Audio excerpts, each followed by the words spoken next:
Good day, everyone. I'm Miss Mbele for Office Administration Personal Assistance Level 4. We continue with our lessons.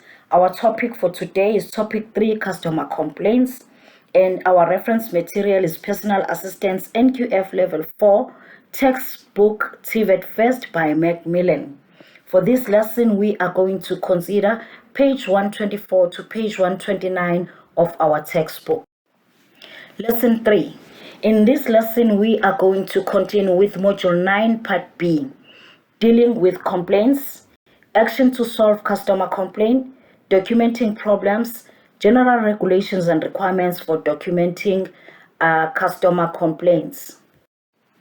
Dealing with complaints. As an organization, you will have your own steps in determining the origin of the complaint and making sure that you deal with each and every customer complaint effectively. The general rules and regulations or the general steps that you can use in order to determine the origin of the complaint is to identify and assess the nature of the complaint and determine the origin of the complaint as well. Is the complaint about the product or the service that you are offering in the organization? If the complaint is about the product, is it the quality of the product, or is it the size of the product, or is it the price of the product? If the complaint is about the service, is it about the treatment, the staff treatment towards the customers, or it's about communication between the staff members and also the customers? So you will need to determine between the nature of the complaint and the origin of the complaint before you take action to try and solve the complaint. Remember, you as the business, you need to make sure that the customer feels that you have done everything to ensure that his or her complaint was solved properly.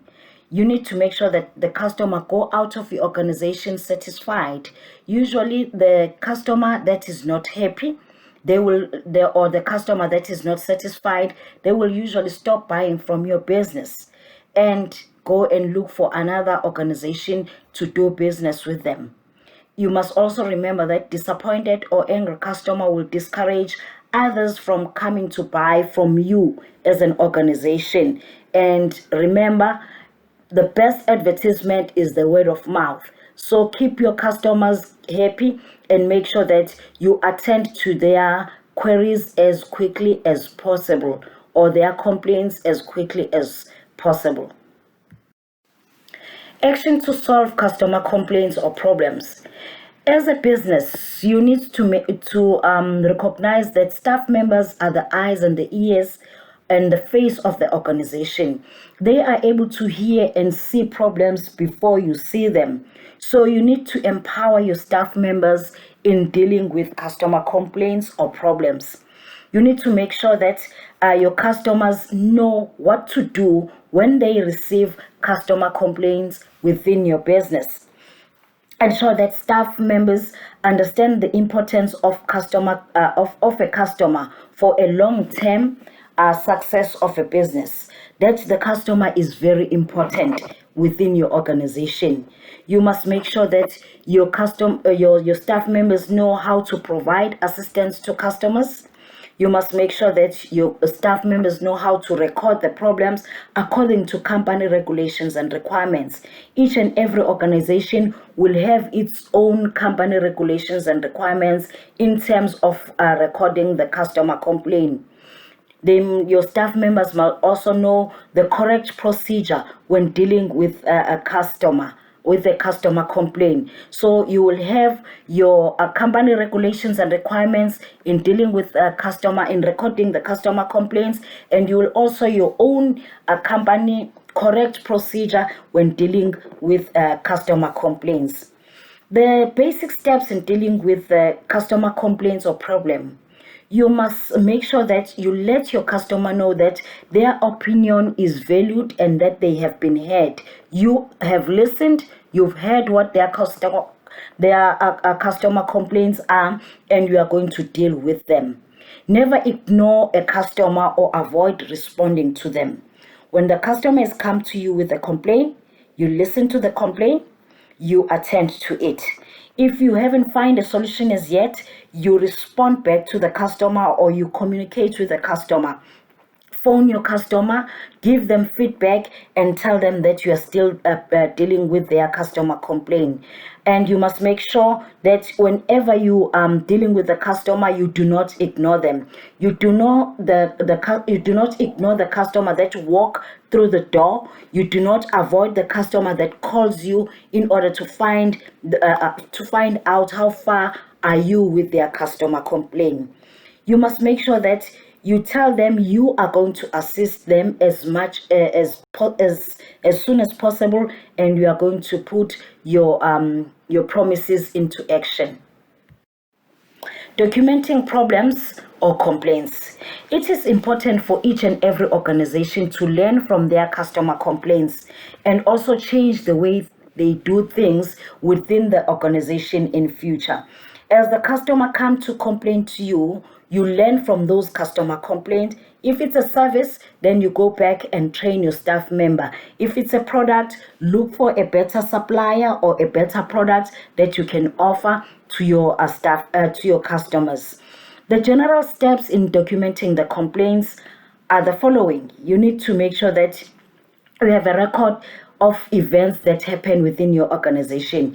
Each and every complaint that has been put forward, you record it for future use. You build up a database of knowledge about the customer complaints within your organization so that you can be able to use it in future.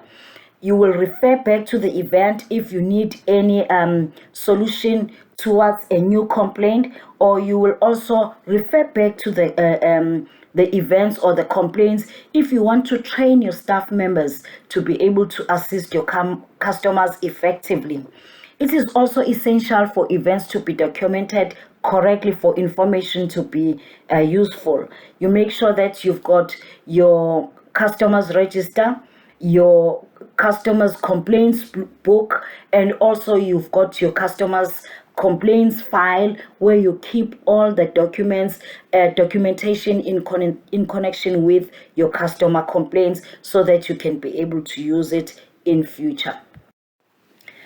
General regulations and requirements for documenting complaints. For each and every organization, you will have your own general regulations and requirements when documenting complaints. You will need to follow these rules whenever you are attending to your customer complaints. The basic company's specific rules for documenting complaints are the following. You need to take the details of the person complaining, which means the customer's details. You also take out the account details of the customer. You also look at the area of concern. Is the customer complaining about the product or the service? Remember, we said if it's the product, is it the quality of the product or the quantity of the product, or is it if the product is not meeting the customer's expectation? You look at that as well. If it's about the service, is it the way the staff members are treating your customers, or the way the staff members are communicating towards your customers? So those are the areas of concern. You look at the nature of the product, the date of the problem. You also write down the description of the complaint. If the customer has bought a product, you need to write down what the complaint was all about. If it was about the quality, you write down that the customer bought a certain product and the customer was not happy about the quality of the product because the product could not meet the customer's needs.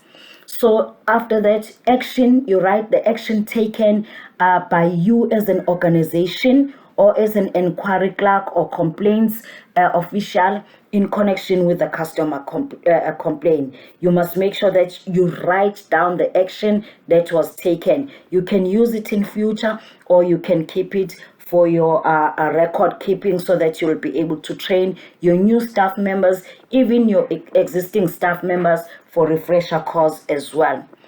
Complete and define the following acronyms for me so that you will make sure that you understand what we're talking about. What is SLA?